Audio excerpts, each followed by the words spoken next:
Ok, buenos días. Bienvenidos una vez más a esta nueva sesión con este nuevo tema, que es un poco revisar la parte histórica del surgimiento de la psiquiatría. ¿Por qué razón revisar este tema? Pues es muy importante por lo siguiente. El DSM-5 es una publicación periódica que se encarga de editar la APA, Asociación Psiquiátrica Americana. Como seguramente ya sabemos, en el DSM-5 se consignan justamente todos aquellos trastornos mentales. Haciendo una pequeña aclaración, en el caso del DSM-5 es un texto de uso académico, el que realmente se utiliza para hacer el diagnóstico en los hospitales, por ejemplo, sería la CIE-10, Clasificación Internacional de las Enfermedades, y esta la edita la OMS, que este es a nivel mundial. En el DSM-5 vienen en cada trastorno, al principio de cada apartado, justamente un código numérico que es el de correspondencia con el diagnóstico de la CIE-10. Pues no es que sean excluyentes, no es que uno sea más, digamos, más chido, entre comillas, que el otro, simplemente son nomenclaturas diferentes, pero uno y el otro se reconocen mutuamente la existencia. Ahora, se habla de trastornos mentales, se habla justamente de pues enfermedades que han aquejado a la humanidad desde que la humanidad pues es humana, pues en sentido. En ese sentido entonces también es entender algo muy importante. Se habla de ciertamente síntomas, signos, etcétera, etcétera, pero en un primer momento debemos entender lo siguiente. Son seres humanos que sufren una condición la cual les impide desarrollarse al mismo tiempo, a la par, que su grupo de pares y que afectan de alguna manera significativa cualquier esfera de su vida. Pues por eso es importante contextualizar esto para que no vaya a haber como esa situación de repente de que, pues es, nada más revisamos los trastornos como un inventario y se lo aplicamos a un sujeto para ver si cumple o no. Es entender necesariamente que todo esto tiene que ver con seres humanos. Procedemos entonces a esta pequeña presentación. Bien, vamos a hablar un poco acerca de la evolución histórica de la psiquiatría. Primero que nada, sabemos que desde que el ser humano eh, evoluciona, ya desde la antigüedad y la prehistoria, pues se tenían justamente alteraciones de la conducta, alteraciones de la personalidad, síntomas que a lo mejor parecían como extraños, inexplicables a simple vista, que se salían de los cánones normales, de los cánones históricos establecidos. Justamente dentro de las creencias prehistóricas, para empezar, no se daba esa diferenciación entre trastorno mental y trastorno físico. ¿El sujeto estaba mal? Sí, pero no había como esa diferenciación. Y tan no la había que en ese sentido se atribuía justamente a espíritus malignos o ancestros ofendidos, pues justamente esa conducta desviada de lo normalmente aceptado o de lo común, de lo diario, de lo cotidiano. Por ejemplo, hablando de esta parte de los espíritus malignos, pues lógicamente era un demonio, un ser infernal, un ser diabólico que poseía el cuerpo de la persona. Y esa era una explicación. Y la otra era, por ejemplo, justamente la idea esta de los ancestros ofendidos, particularmente en culturas como por ejemplo la China, donde los ancestros tenían un valor muy importante. En ese aspecto, como recordar un poquito la película esta de Mulan del 98, donde como en la trama, justamente toda esta epopeya, toda esta historia de Mulan detona justamente porque el dragón custodio, que era Mushu, el personaje que dobló Eugenio Derbez al español, pues justamente quiere recuperar como su lugar como protector del ancestro, como protector familiar. Entonces, de alguna manera, pues estas ya que los antepasados se sentían molestos. En ese sentido, esas eran como las creencias originales desde la prehistoria y la antigüedad, que explicaban un poco la conducta anormal. Bueno, así como había una, digamos, etiología causal en los ancestros ofendidos o en la parte de los espíritus malignos, pues lógicamente también habría mecanismos curativos. También había como esta situación de intentar curar el padecimiento a través de ciertas acciones, de ciertas técnicas. Ahora, si hablamos, por ejemplo, de los cavernícolas, ellos ya practicaban un ancestro de lo que es la cirugía cerebral o psicocirugía de nuestros días. Esta técnica se le conoce genéricamente como trepanación. ¿En qué consiste la trepanación? En esencia, trepanación es realizar una perforación en la cabeza del paciente, justamente en esa ideología que tenían nuestros antepasados, en la creencia de que, por ejemplo, a través de allí, pues iba a fluir el espíritu maligno. Ese espíritu maligno, ¿cómo entró a la persona? Pues muy sencillo, por la boca, los orificios nasales, ojos, cavidades corporales como el ano, los genitales, en el caso de la mujer, en el caso del hombre, pues lo que es el meato urinario, o los pabellones auditivos. Entonces, por ahí entraba el espíritu maligno que posee la persona, y por lo tanto, pues la lógica era muy sencilla. Bueno, si está adentro hay que sacarlo. ¿Y cómo lo vamos a sacar? Pues creando un agujero más.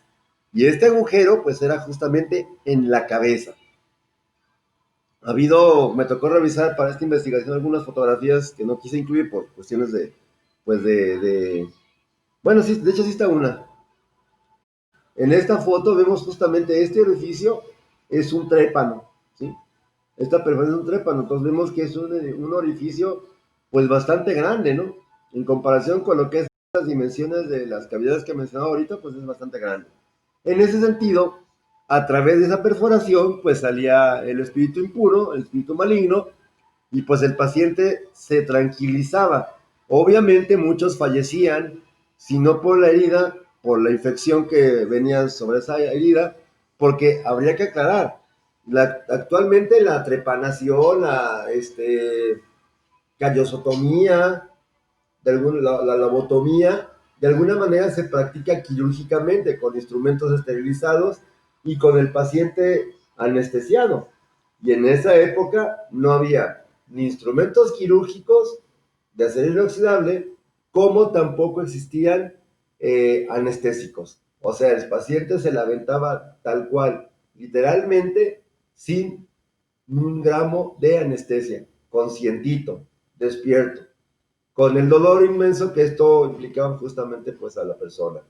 Entonces, finalmente, en esa trepanación, pues el paciente se curaba, o por lo menos quedaba completamente noqueado, incluso hasta llegar a morir. Particularmente también llaman la atención las creencias que tenían las culturas antiguas, Grecia, China, la cultura hebrea y los egipcios, que estos participaban justamente en rituales de exorcismo.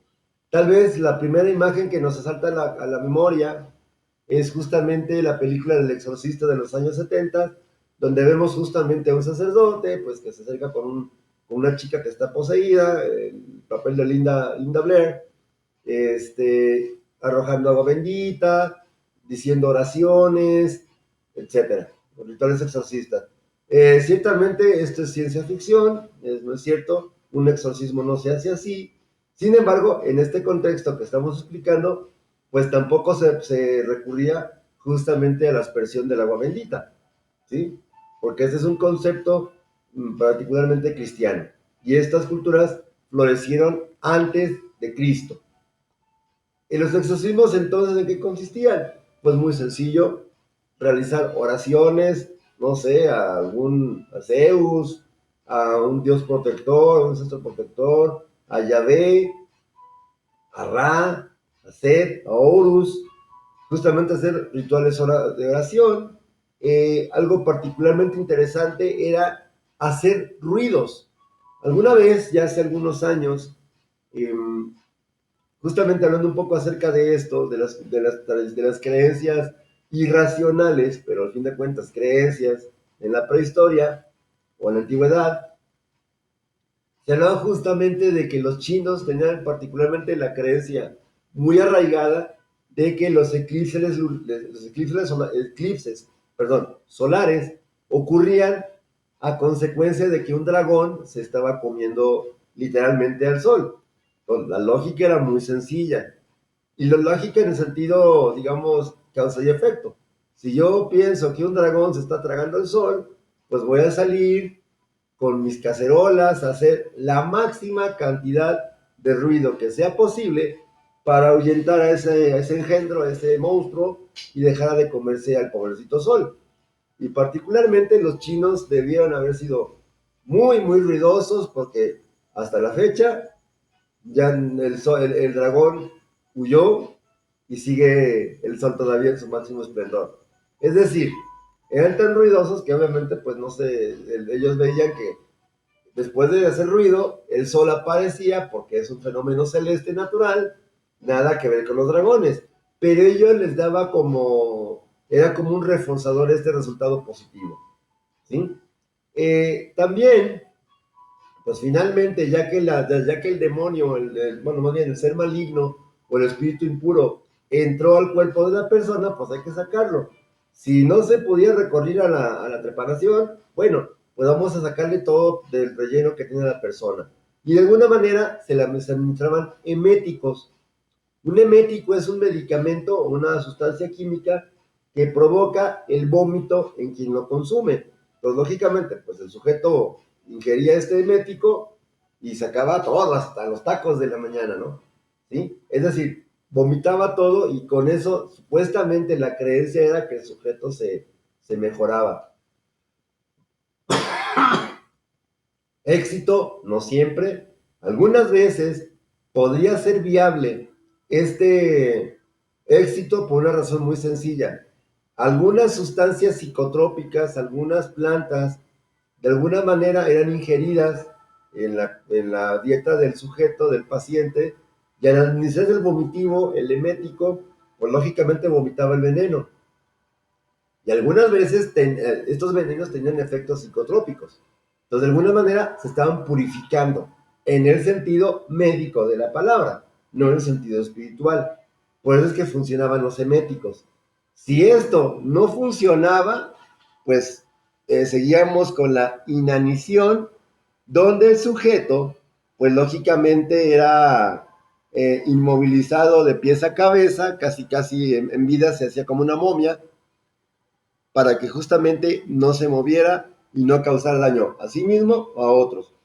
Y digamos, la más salvaje de todas estas prácticas era la flagelación, donde al paciente se le ataba a una columna o algún lugar fijo y se le azotaba con látigos hechos a base de cuero o cuerdas mojadas para que dolieran más, y en algunos casos, sobre todo en la cultura romana, que eran expertos en esta parte de la flagelación, justamente se ponían en las puntas de las tiras del látigo de cuero, se les ponían balines, pero obviamente pues el balín de ahorita es una bolita, una esfera perfecta.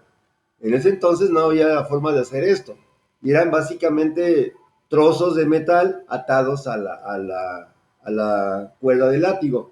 De tal manera que cuando se azotaba a la persona, pues se desgarraba la piel, al grado de muchas veces dejar su espalda o aquella parte del cuerpo donde latinaran y tener muy buen tino, justamente quedaba en carne viva, quedaban descarnados y sangrando. ¿Quién no se tranquiliza después de un procedimiento médico como este? Y médico entre comillas, ¿no? Finalmente, esta parte en la película esta de Mel Gibson de hace algunos años, de La Pasión de Cristo, pues justamente se retrata esta parte de lo que era lo dramático, lo violento, que era una flagelación. La iconografía cristiana de repente pone flagelación, pues solamente unos cuantos latigazos y hasta allí nada más. Pero en la realidad, ya estudiando un poco el tema, sabemos que la flagelación es una práctica, en este caso, practicada aquí en este contexto, como forma de sacar al demonio o el espíritu impuro. Pero ya en el contexto político de Roma, pues era un instrumento de tortura, ¿no? Era un castigo, ¿sí? Y ya el castigo de los más severos, el último pues era finalmente la crucifixión, ¿sí? Y antes estaba la flagelación. Bien, ahora, estas técnicas, estas creencias, de alguna forma tenían el común denominador, pues de ser atribuidos a una explicación sobrenatural. También esto, de alguna forma, va de la mano o creció justamente con la idea de que el ser humano, desde que es ser humano, ha sido curioso, ha tenido dudas acerca de quién es, dónde está, etcétera. Y pues para realizar una explicación viable para esa serie de curiosidad natural que se tiene, pues se recurren a explicaciones místicas. De tal manera que justamente la mayoría de estas religiones o de estas culturas tuvieron una religión panteísta y tenían su panteón de dioses. Aclarando el punto que panteón es un término que se usa para denominar al lugar donde están todos los dioses. Que le demos una connotación al cementerio es diferente. Pero la palabra panteón es el lugar donde están todos los dioses. En este caso era en el caso de los griegos, el Empurios, el Olimpo, en el caso de los romanos, el paraíso, en el caso de Dios, aunque solamente es un Dios verdadero, es una religión monoteísta, y justamente el Valhalla, en el caso de las religiones nórdicas, de los vikingos, tenemos a Thor, Loki, Siegfried, Heimdall, digo, y no son nada más personajes de Marvel, no son superhéroes nada más. Loki, Thor, Odín, lógicamente, padre de todo, las Valquirias, son lugar de todos los dioses. Bien, continuando, justamente este pensamiento, de alguna manera metafísico, sobrenatural, pues seguía imperando justamente en la mayoría de las culturas occidentales europeas, y particularmente del 500 antes de Cristo al 500 después de Cristo, se empieza a considerar un abordaje muy diferente al que se hacía hasta ese entonces. Y justamente esto coincide con el florecimiento de la cultura madre, la cultura helénica y la cultura romana. Le toca a estos personajes de estas culturas llamados filósofos ser las personas, ser los agentes que justamente se encargan de empezar a desmitificar, empezar a buscar una explicación cada vez más racional sobre aquellos hechos o fenómenos que hasta ese momento eran incomprensibles. Y justamente uno de estos personajes tan importantes fue Hipócrates, comúnmente llamado padre de la medicina contemporánea. El mérito de Hipócrates justamente fue el hecho de, número uno, decir o explicarlo con mayor racionalidad. Número dos, empezar a hablar o a describir los trastornos, las patologías, y algo muy importante, la idea de la disfunción cerebral. Como, digamos, como dato histórico, tendríamos que ver que justamente cuando encuentran ustedes en algún libro, en alguna literatura, el término, el prefijo dis, seguido de una palabra generalmente de base latina o griega, como por ejemplo lexia, que significa lectura, significa que el sujeto que tiene una dislexia tiene una dificultad para, digámoslo así, leer correctamente. Y no, efectivamente la dislexia puede ser dificultad para leer, por ejemplo también la disgrafia, dificultad para escribir, disortografía, dificultad para interiorizar las normas ortográficas y las reglas gramaticales, discalculia, que lo tenemos muchos, lamentablemente, es dificultad para manejar cálculos matemáticos, etcétera. disfasia, que es una forma de trastorno del lenguaje donde el sujeto se le dificulta la comprensión del lenguaje hablado, ¿sí? Dislogia, etcétera, que es una dificultad para hablar, pero desde el punto de vista motor y a nivel de la lengua. Y cuando encontremos, por ejemplo, el prefijo a, generalmente se refiere a una habilidad que se tenía, pero se perdió, ya sea por un accidente cerebrovascular, un accidente traumático o por una enfermedad. Y por ejemplo, mismo caso, tenemos el prefijo latino a seguido de, por ejemplo, lexia, o sea, la alexia. Ojo, no es un nombre de persona, no es un nombre de niña. De repente me ha tocado conocer a varias Alexias, de repente así como de sentido del humor, bueno, Alexia de cuál, fonológica, prosódica, semántica, ¿sí? Entonces, finalmente Alexia no es un nombre de persona. Por definición sería una incapacidad adquirida de, o innata a veces, de realizar tal o cual función. En el ejemplo de la alexia sería una dificultad para leer, ¿sí? Ahora, esto sobre todo para tener así como un marco de referencia, porque esto lo vamos a utilizar tal vez en el DSM-5, cuando empecemos a abordarlo. Otro punto importante que también se le reconoce a Hipócrates fue haber descrito por primera vez, estamos hablando que hace más de 1000 años, tres enfermedades psicológicas muy comunes. La melancolía, que se asocia con la tristeza, la manía, que se asocia con conducta motora extravagante, de repente no hay cansancio, la persona parece que está, digamos, anormalmente feliz, aunque no es felicidad en el sentido estricto de la palabra, y la frenitis, que tiene que ver con una fiebre cerebral, una fiebre en la cabeza. De ahí el término esquizofrenia, ¿sí? Frenia es frenia, frenos, con ph, es justamente cerebro o mente. Esquizo, división. Esquizofrenia, que tendría parte de las frenitis, tendría que ver con una división del cerebro o de la mente.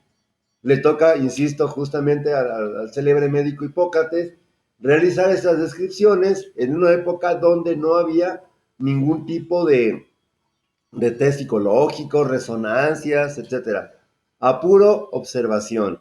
Sobre todo para aquellas personas que de alguna manera, digamos, no creen en la observación naturalista, pues sería el ejemplo más palpable esta situación con Hipócrates. Otra razón por la cual se le conoce a Hipócrates es justamente la parte de la teoría de los cuatro humores, que finalmente todavía se sigue enseñando en las escuelas. Ya no es parte de una teoría de la personalidad como tal, se le revisa por cuestiones históricas. Sin embargo, es sorprendente la tipología de carácter que nos describe Hipócrates, centrada justamente en cuatro humores, donde nos habla de personas coléricas, personas sanguíneas, personas melancólicas y personas flemáticas. Los coléricos son aquellas personas que son menos tolerantes, más enojonas, y son muy voluntariosas, ¿sí? Obstinados, tercos o aferrados, diríamos actualmente. Las personas sanguíneas son sentimentales, emocionales y muy optimistas. Son personas muy cándidas, muy inocentotas, muy así como que muy alivianados, ¿sí? Pero también fáciles de manejar a través de la respuesta emocional. Los melancólicos, que justamente lo importante de esta caracterización es que describe el prototipo de depresión, son personas deprimidas, somnolientas y abatidas. Suelen ser pausadas, finalmente esas personas fácilmente se desmoronan ante tal o cual situación. En contraposición, por ejemplo, con el temperamento flemático o el humor flemático, donde son personas que son indiferentes, calmadas, racionales y pausadas. Es decir, son aquellas personas que describimos como no tienen, más bien no tienen atole en las venas, o la vida les va de largo, no tienen una respuesta muy, muy intensa. Finalmente son personas muy, muy, ¿cómo decirlo? Muy, muy frías, muy calculadoras, ¿sí? No son tan fáciles de involucrar sentimientos, ¿sí?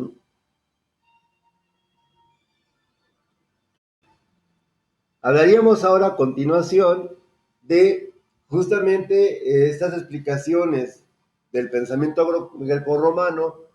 También le correspondió a otros dos filósofos, médico uno y el otro filósofo nada más por si fuera poco, Platón y Galeno, hablar de la responsabilidad de la familia, ¿sí? Ante el entorno, es decir, también la familia contaba mucho. Por cierto, antes de pasar de que se me olvide, una de también de los, ahí no está una de las aportaciones de Hipócrates fueron las primeras terapéuticas, es decir, al paciente que tenía cualquiera de estos, una disfunción, melancolía, manía o frenitis, Hipócrates recomendaba, ¿sabes qué? Buena dieta, balanceada, nada de sexo, te portas muy bien, descanso absoluto en un lugar tranquilo, sin presiones. Ojalá todavía existiera el médico Hipócrates y nos recomendara esto. Yo creo que Hipócrates, si viera esto de nuestros días, pues se volvería a morir otra vez el pobre señor, porque justamente pues encontramos que ciertamente el entorno es todo menos relajante. Sí, era como un punto que quería también abordar. Regresamos con lo que estábamos acerca de Platón y Galeno, la responsabilidad de la familia ante el entorno, donde este sujeto o estos sujetos, Platón y Galeno, afirmaban que la forma en que se desarrolla la familia con el paciente tiene mucho que ver en el sostenimiento y mantención de los síntomas psicológicos. Otra aportación también hecha por ambos fue la observación a través del método científico. Nada más un comentario pequeño acerca de la imagen y por qué decidí ponerla. Si el padre ocupa su lugar con responsabilidad de amor, los hijos aprenden a ocupar su propio lugar en la vida sin rivalidades. Es decir, esto sobre todo con la cuestión de la responsabilidad. Si el padre es cariñoso, afectivo con su hijo va a ser a veces cariñoso y afectivo con su hermanito chiquito. Y este hermanito chiquito, a su vez, cuando llegue el día que forme su propia familia, va a repetir otra vez el mismo patrón, perdón. Y por lo tanto va a ser una persona estable, con amor y obviamente sería justamente responsable también del cuidado de la salud mental de las personas, de sus hijos y de la familia en general. Muy bien. Continuamos ahora con otra, digamos, etapa histórica que lamentablemente fue como el acabose para las cuestiones naturalistas iniciadas en Grecia y en Roma. Hay que recordar que, bueno, Roma conquistó a Grecia, Roma finalmente cayó, pero fue una cultura que prácticamente dominó a todo el mundo conocido de esa época.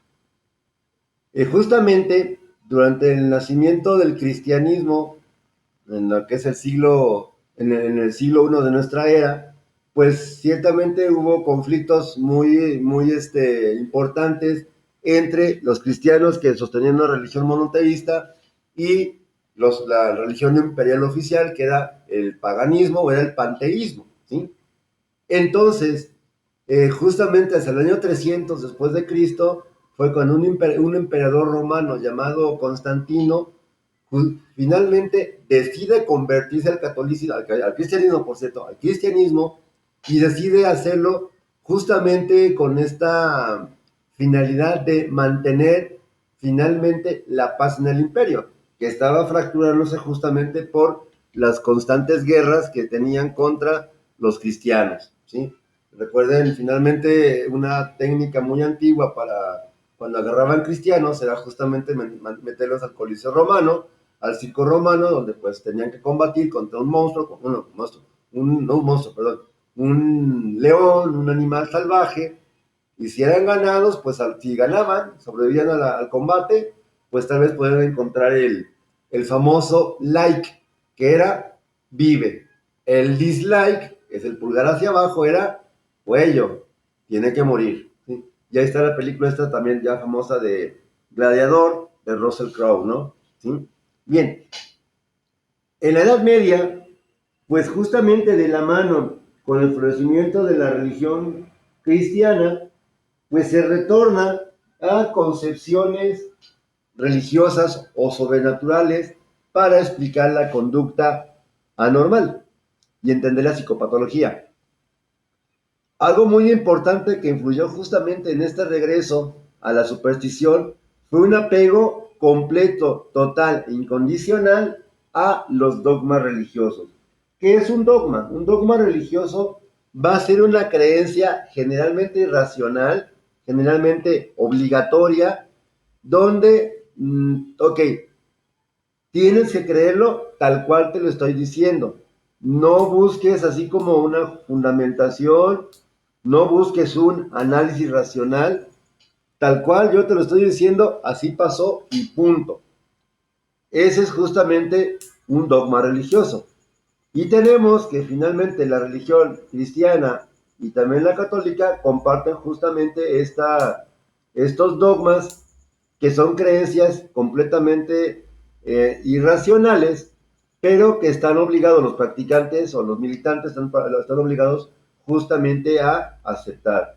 Y uno de ellos era justamente que toda la naturaleza, todo el mundo era creación del Dios superior, del Dios supremo, de Yahvé, en este caso, según el Dios judío, ¿sí? O simplemente Dios Padre, en el caso del Dios de la religión católica, que se supone que pues es el mismo que la religión judía. Ahora, esto hacía que obviamente los creyentes no tuvieran necesidad de buscar una explicación a lo que estaban viendo. Todo ocurría justamente por cuestión o designio de la voluntad de Dios. Y eso era suficiente. Por lo tanto, en esta época de la Edad Media no se hablaba de ningún interés en promover la ciencia, ni mucho menos. Al contrario, muchas veces los científicos, ahí está Galeno, ahí está Galileo Galilei, Copérnico, finalmente tuvieron que pues retractarse públicamente, sobre todo en el caso de Galileo Galilei, retractarse públicamente de sus escritos porque eran acusados de hereje. Y igual una técnica para justamente quitar las herejías era pues una de dos: o aceptas públicamente tu error o mueres en la hoguera. Sin embargo, pues finalmente Galileo pues aceptó el error. Es muy célebre la frase, sin embargo se mueve, que finalmente fue como una detracción de la detracción que ya había hecho anteriormente.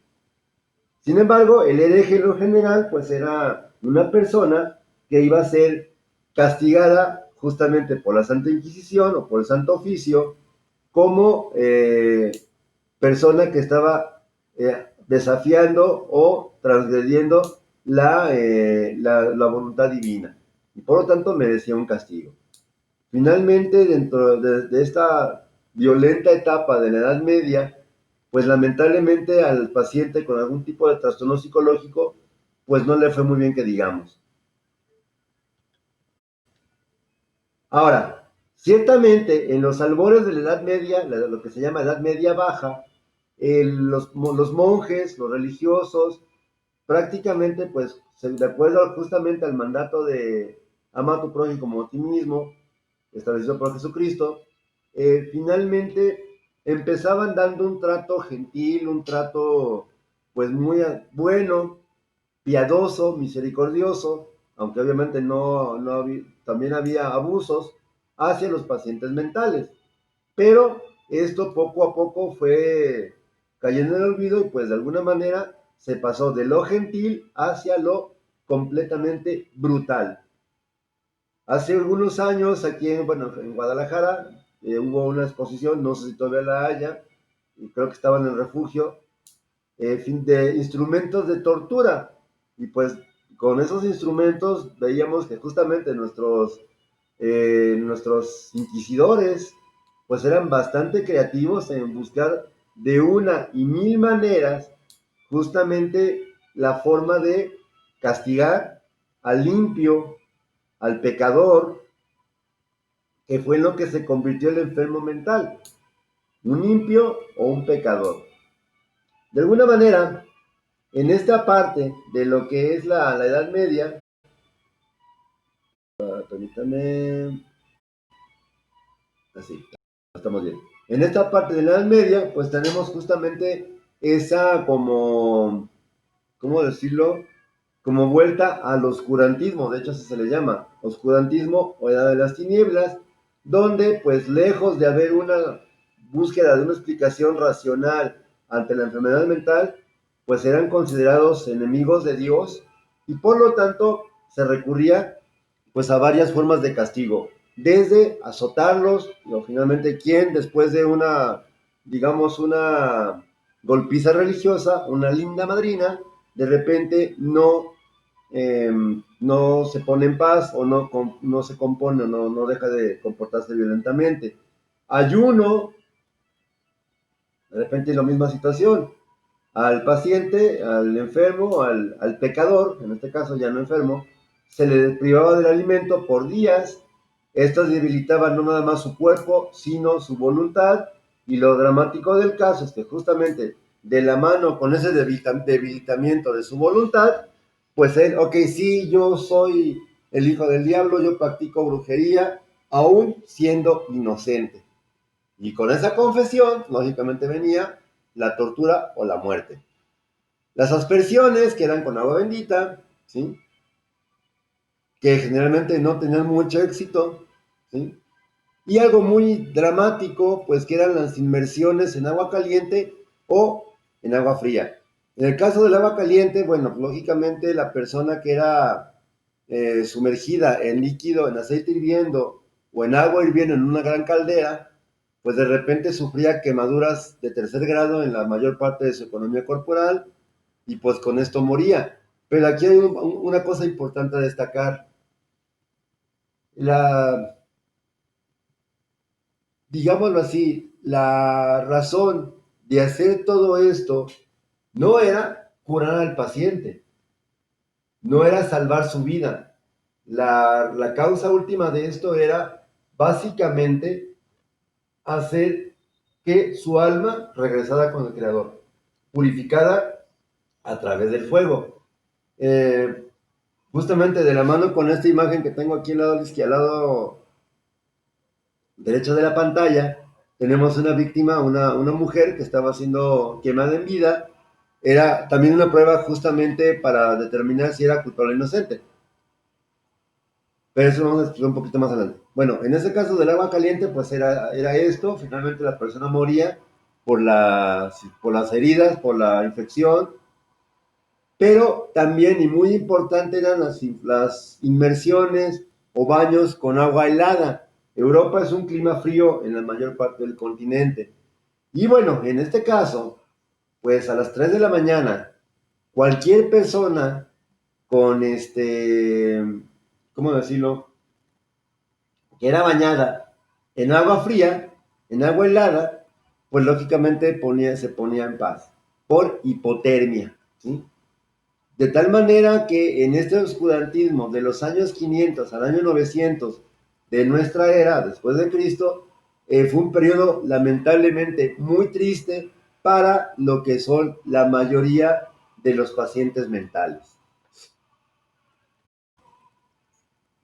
Otro fenómeno que también ocurrió en Italia, particularmente en el siglo XVIII, que tuvo que ver justamente con brotes, no nada más en Italia, que son los más importantes, sino en todo el continente, de histeria colectiva o tarantismo. El tarantismo básicamente es una patología, una enfermedad mental que provoca que el sujeto haga pasos de baile, convulsione y tenga delirios o conducta extravagante.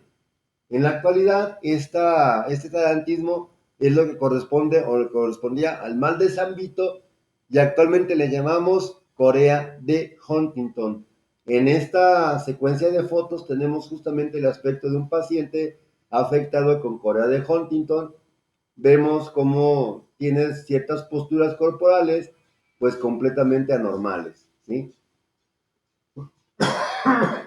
Otro, otro concepto que se desarrolla justamente dentro de esta Edad Media, más bien en esta etapa de la locura masiva en el siglo XVIII en Italia, fue la licantropía clínica. No la licantropía de, digamos, de la literatura, donde se supone que el sujeto se convierte en lobo por un influjo de la luna. No, era básicamente una cuestión de una enfermedad mental que consistía en que el paciente se imaginaba que era lobo y actuaba como tal.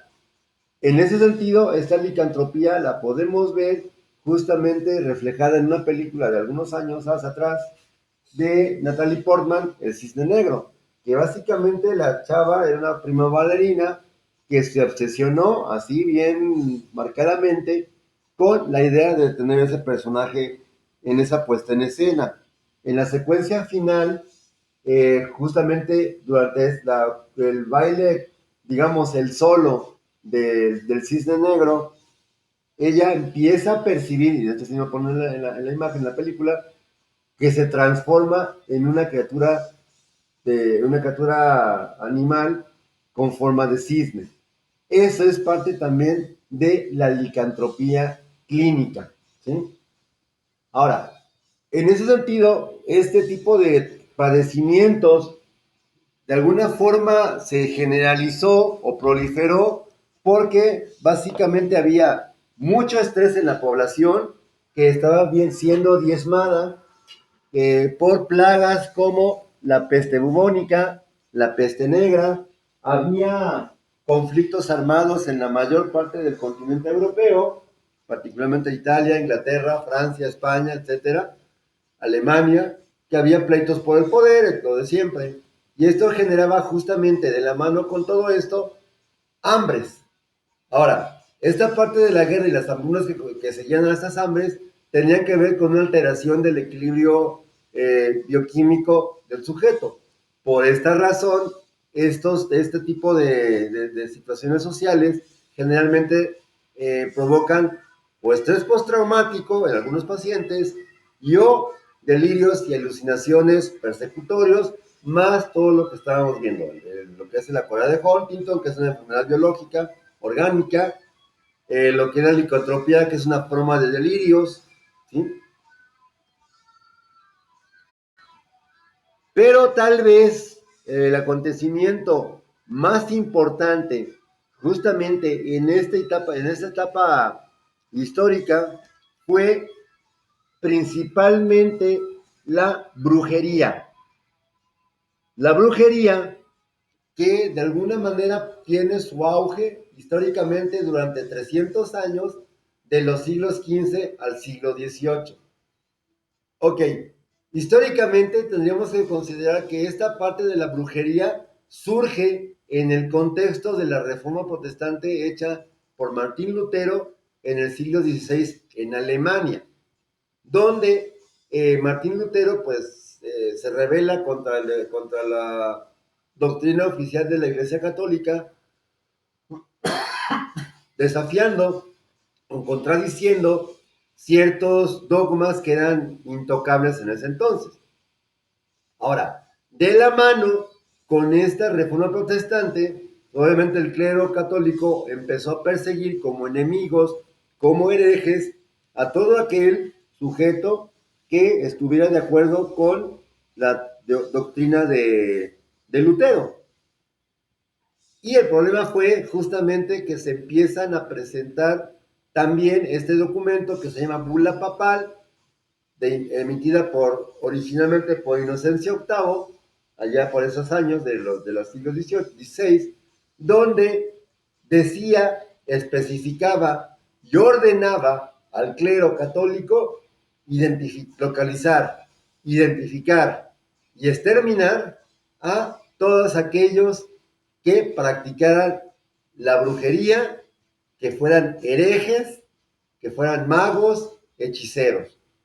El problema es no eso, sino que toda aquella persona que en su economía corporal, en su cuerpo, exhibiera manchas rojas, lunares, una deformidad que se llama pie sopo en el pie, paladar hendido, labio leporino, hidrocefalia, anencefalia, etcétera, etcétera, eran considerados automáticamente como practicantes de artes oscuras o que tenían pacto con el diablo, en pocas palabras. Y esto, obviamente, pues, significó una cacería de brujas, literalmente brutal, ya que se consideraba que estas personas que estaban con alguna deformidad, alguna discapacidad física, incluso también retraso intelectual, síndrome de Down, por ejemplo, eran consideradas automáticamente como brujos y hechiceros. Y por lo tanto tenían que casarse, ¿no? Ahora, los estudiosos de la historia de la psiquiatría, de alguna manera, pensaban entonces que cualquier paciente mental que tuviera ideas delirantes, de alguna manera eran consideradas como brujas. Ahora, habría que ver algo muy importante. ¿Cómo se identificaban las brujas? Físicamente, por lo que ya comentaba. Pero, lamentablemente, y digo lamentablemente porque pues, no debía haber sido así, a veces los niños acusaban a fulanito de tal, de ser bruja, justamente por un miedo, por alguna rencilla personal, etcétera, etcétera. A muchas personas entonces encontraron la muerte por un testimonio falso que a algunas personas, por ejemplo niños, de alguna manera soltaban el rumor. Y los inquisidores, nada lentos para emprender una acción correctiva, pues lógicamente empezaban a localizar y a cazar. ¿Sí? Lamentablemente también los aquelarres, los poderes místicos, las transformaciones, etcétera, etcétera, pues solamente existían en su mente.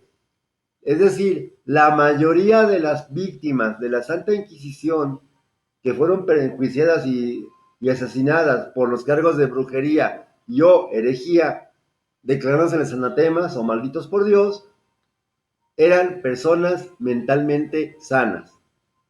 Finalmente, el inquisidor, por ejemplo, de alguna manera, si alguna muchacha de buen ver era como atractiva sexualmente hablando para el inquisidor, justamente a lo mejor intentaba seducirla.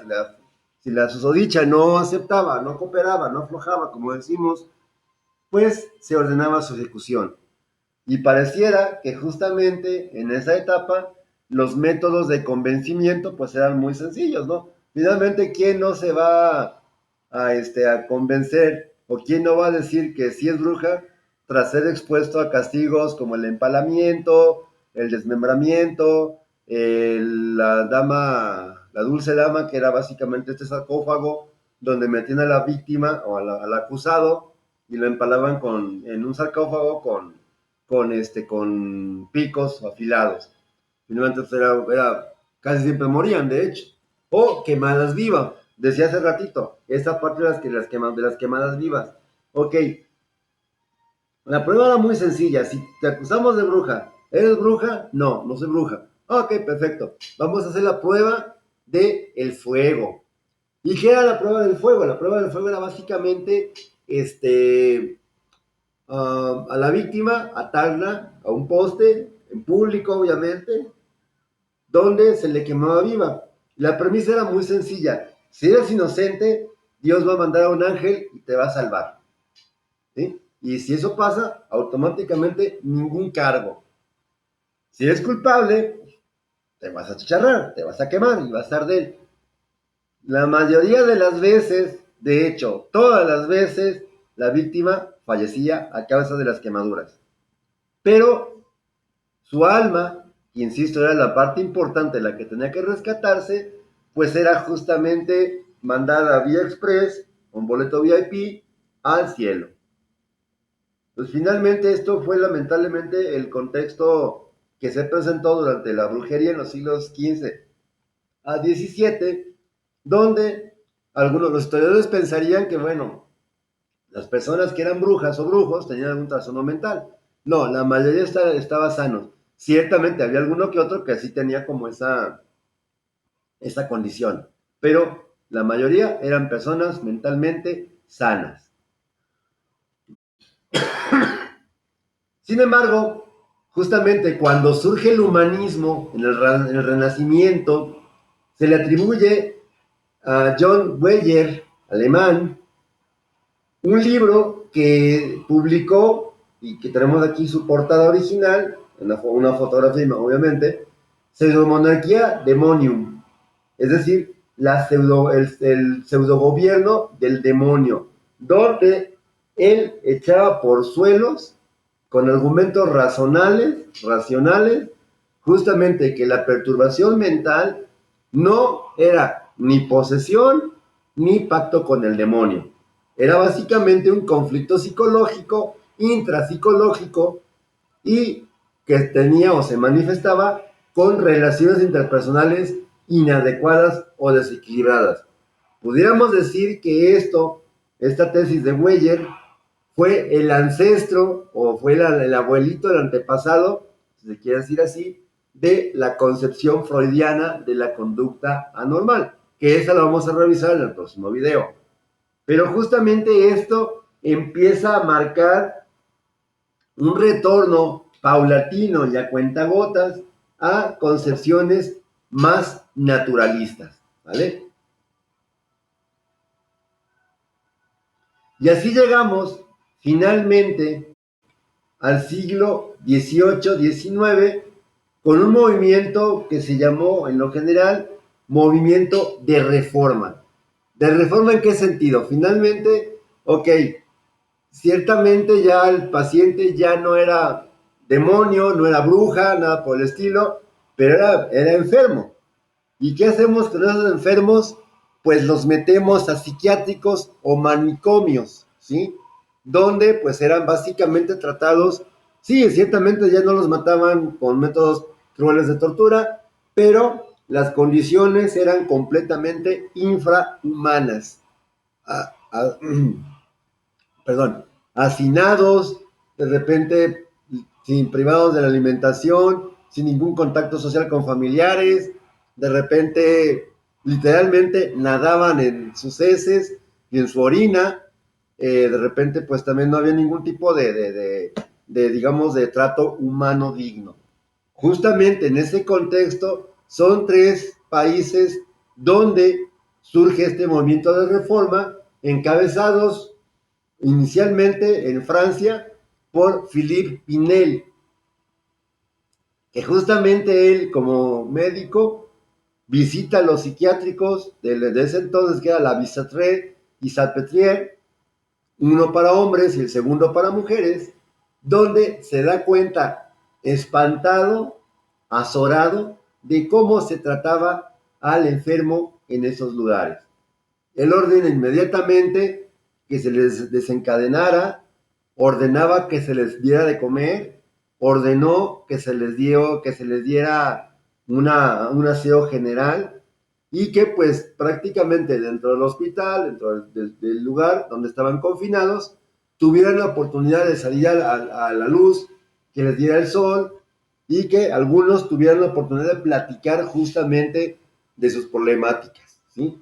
Eso notoriamente mejoró algunos de los síntomas, no todos finalmente, pero ya pues, se considera como un avance importante. En Inglaterra, Tuck establece en York, que es un estado, un condado de Inglaterra, el primer lugar, el primer refugio para tratamiento moral especializado. Es decir, antes los manicomios eran o cárceles adaptadas para tal fin o parte de un hospital general. Es en York donde surge el primer manicomio oficial o hospital psiquiátrico, donde pues se le daba justamente a estos pacientes un tratamiento moral, ok, la misma situación, bien alimentados, tenían la oportunidad de convivir con su familia, hacían ejercicio. De alguna manera era un poco retomar la idea hipocrática del descanso, digamos, obligatorio, una buena vida, pero ciertamente esto mejoró mucho la condición de los pacientes. Pero lamentablemente ¿cómo se llama?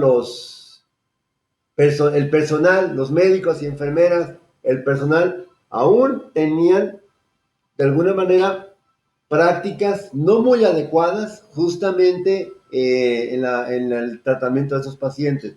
Seguían siendo violentos, seguían siendo rudos. Ciertamente el contexto mejoró mucho, pero algunas prácticas se seguían realizando todavía, sobre todo las del agua fría, ¿sí? Y en Estados Unidos, justamente, son tres los activistas que justamente abogaron por la creación la creación y reconocimiento, perdón, de los derechos de los pacientes mentales, como también de enfermedades, como los de enfermedades ordinarias.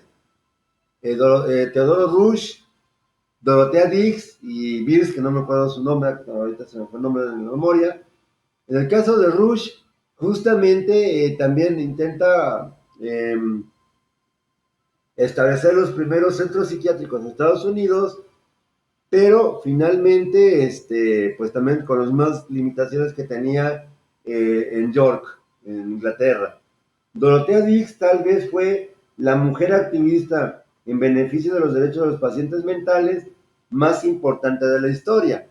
Ya se daba cuenta que los pacientes eran tratados como animales, en el mejor de los casos, y no tenían acceso a educación, a servicios de salud, ni nada por el estilo. Entonces ella justamente pasa toda su vida, más o menos 40 años, haciendo una apología justamente para tratar de que se reconocieran oficialmente estos derechos. Y Beers, que insisto, no sigo sin recordar su nombre, perdón, que básicamente su contribución fue, él mismo fue paciente mental en un psiquiátrico y finalmente cuando es tratado y curado, escribe un libro con sus vivencias dentro de su hospital psiquiátrico y esto lo lleva justamente a emprender una lucha para intentar reconocer los derechos de las personas con un trastorno mental, ¿sí?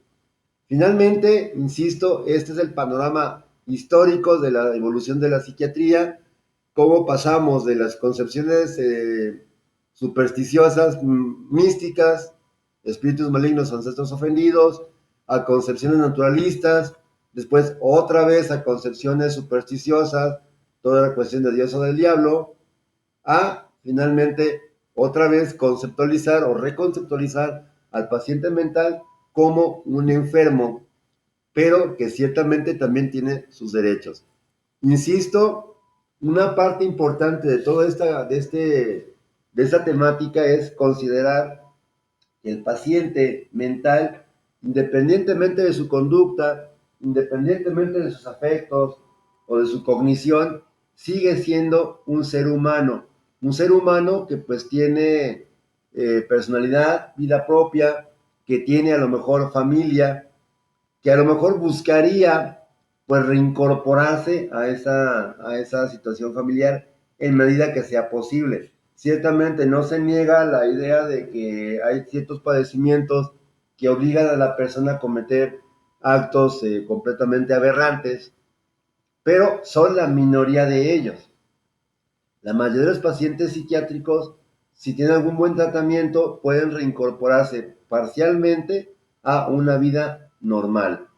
Y eso sería finalmente la intención de este video.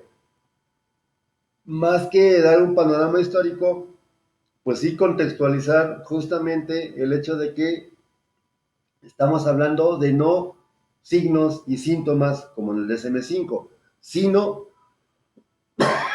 de personas que tienen esos signos y esos síntomas. Por lo tanto, la invitación sería pues a reflexionar sobre esta parte tan esencial, tan elemental, que es reconocer al ser humano dentro de este conjunto de síntomas. Hay conducta desviada, hay conducta desorganizada, incluso hay conducta completamente aberrante, pero finalmente siguen siendo seres humanos y tendríamos que tratarlos finalmente como tales. Pues no me resta más que agradecer la atención a este video, pues posteriormente retomaremos en la siguiente semana la continuación que ya habla de la etapa del siglo XX hacia adelante, ya incluyendo justamente pues también el marco histórico del DSM-5. Por mi parte es todo, agradezco la atención y nos vemos en el próximo video. Gracias.